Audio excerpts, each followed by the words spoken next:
महाराष्ट्र की पहाड़ियों के बीच एक ऐसा मंदिर है जिसके पीछे भगवान शिव से जुड़ी एक बेहद रहस्यमयी पौराणिक कथा बताई जाती है। इस मंदिर का नाम है भीमा शंकर मंदिर।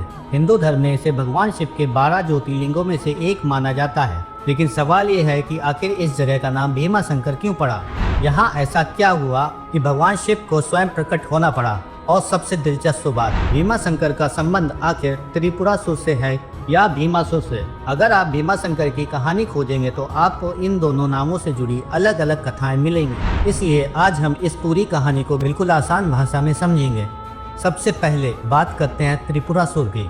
बहुत पुराने समय की बात है। त्रिपुरासुर नाम का एक शक्तिशाली असुर था। उसने भगवान शिव को प्रसन्न करने के लिए बहुत कठोर तपस्या शुरू कर दी। वह लंबे समय तक तप करता रहा। आखिरकार उसकी तपस्या से भगवान शिव प्रसन्न हुए और उसके सामने प्रकट हुए। महादेव ने उससे कहा, मांगो तुम्हें क्या चाहिए। त्रिपुरासुर ने भगवान शिव से बहुत बड़ी शक्ति का वरदान मांग लिया। महादेव ने उनकी तपस्या से प्रसन्न होकर उसे वरदान दे दिया। अब त्रिपुरासुर के पास बहुत ज्यादा शक्ति आ चुकी थी। शुरुआत में उसने इस शक्ति का गलत इस्तेमाल नहीं किया, लेकिन धीरे धीरे उसे अपनी ताकत पर घमंड होने लगा। उसे लगने लगा कि अब उसे कोई हरा नहीं सकता और यहीं से कहानी बदल गई। त्रिपुरासुर ने लोगों को परेशान करना शुरू कर दिया। ऋषि मुनियों को परेशान किया जाने लगा। देवताओं के लिए भी मुश्किल बढ़ने लगी। धीरे धीरे उसका आतंक इतना बढ़ गया कि देवता भी परेशान हो गए। आखिरकार सभी देवता भगवान शिव के पास पहुँचे और उनसे त्रिपुरासुर के आतंक को खत्म करने की प्रार्थना की। अब यहाँ एक बड़ा सवाल था। जिस त्रिपुरासुर को शक्ति स्वयं भगवान शिव ने दी थी, उसी का अंत आखिर महादेव कैसे करेंगे? कहा जाता है कि भगवान शिव ने अपनी शक्ति के साथ माता पार्वती की शक्ति को भी अपने साथ लिया। इसी से जुड़ा भगवान शिव का अर्धनारेश्वर रूप भी माना जाता है। इसके बाद महादेव त्रिपुरासुर का सामना करने के लिए तैयार हुए। दोनों के बीच भयंकर युद्ध हुआ। त्रिपुरासुर ने अपनी पूरी शक्ति लगा दी, लेकिन आखिरकार वह महादेव के सामने टिक नहीं पाया। भगवान शिव ने उसका अंत कर दिया और उसके साथ लोगों पर हो रहा अत्याचार भी समाप्त हो गया। लेकिन कहानी यहीं खत्म नहीं होती। कहा जाता है कि इस युद्ध के बाद भगवान शिव इसी इलाके में आए थे। लंबे युद्ध के कारण महादेव बहुत थक चुके थे और इसी दौरान उनके शरीर से निकला पसीना नीचे बहने लगा। पौराणिक मान्यता के अनुसार यहीं से जलधारा आगे चलकर भीमा नदी बनी।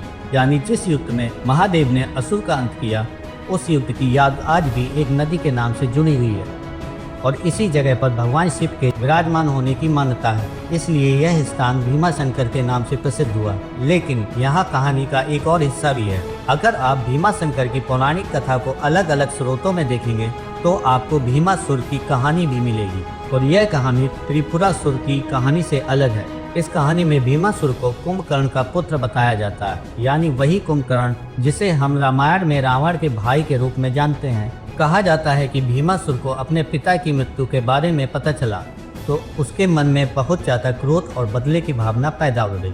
उसने बहुत कठोर तपस्या शुरू कर दी। उसकी तपस्या से ब्रह्मा प्रसन्न हुए और उन्होंने उसे वरदान दिया। अब भीमासुर के पास भी बहुत बड़ी शक्ति आ गई, लेकिन यहाँ भी वही हुआ। शक्ति मिलने के बाद उसके अंदर अहंकार पैदा हो गया। उसने लोगों को परेशान करना शुरू कर दिया। ऋषि मुनियों पर अत्याचार फिर से होने लगा और धीरे धीरे उसका आतंक इतना बढ़ गया कि लोग भगवान शिव की शरण में जाने लगे। कहा जाता है कि उस समय भगवान शिव का एक भक्त नियमित रूप से शिव की पूजा करता था। भीमासुर ने उस भक्त को भी परेशान करना शुरू कर दिया। एक दिन उसने उस शिवलिंग को नष्ट करने की कोशिश की जिसकी वह भक्त पूजा कर रहा था। लेकिन जैसे ही भीमासुर ने शिवलिंग पर हमला करने की कोशिश की, भगवान शिव स्वयं वहां प्रकट हो गए। इसके बाद भगवान शिव और भीमासुर के बीच भयंकर युद्ध हुआ। भीमासुर ने अपनी पूरी ताकत लगा दी, लेकिन महादेव के सामने उसकी शक्ति ज्यादा देर तक नहीं टिक सकी। आखिरकार भगवान शिव ने भीमासुर का भी अंत कर दिया। इसके बाद भक्तों और देवताओं ने भगवान शिव से प्रार्थना की कि वह इसी स्थान पर हमेशा के लिए विराजमान रहें। महादेव ने उनकी प्रार्थना स्वीकार की और इसी स्थान पर ज्योतिर्लिंग के रूप में विराजमान हो गए और इसी कहानी से भी भीमा शंकर ज्योतिर्लिंग का नाम जोड़ा जाता है। अब सवाल आता है कि आखिर इन दोनों में से कौन सी सही कहानी है, त्रिपुरासुर वाली या भीमासुर वाली?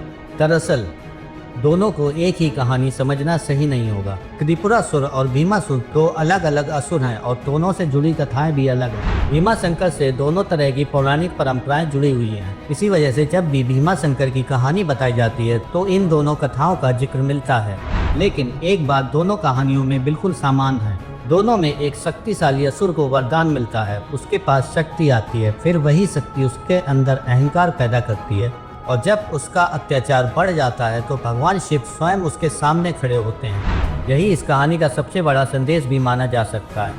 शक्ति मिलना गलत नहीं है, लेकिन उस शक्ति का गलत इस्तेमाल करना विनाश की शुरुआत बन सकता है। आज भी महाराष्ट्र की पहाड़ियों के बीच भगवान शिव का यह प्रसिद्ध मंदिर मौजूद है। यहाँ हर साल बड़ी संख्या में भगवान शिव के दर्शन करने आते हैं।